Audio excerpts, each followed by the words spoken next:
what was in many ways a very difficult childhood because, his father was an alcoholic, shoe salesman, kept losing one job after another. The family had to keep moving, so they never stayed in one place long enough for little Dutch Reagan, as he was called, to form a lot of fast friendships. And so he began to erect this mental wall around himself at a very early age where he was very remote from the other kids. He was, people have this idea of Reagan being this very gregarious, backslapping kind of guy. In fact, he was not.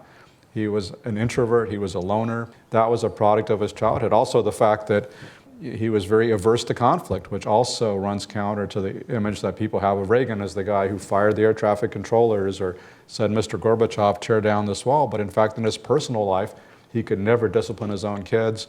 He could never straighten out his aides, never like to fire anybody. And that was also a reaction to the trauma of his childhood because he would often hear his mother and father arguing behind the thin walls of their rented houses. And so he had an aversion to conflict.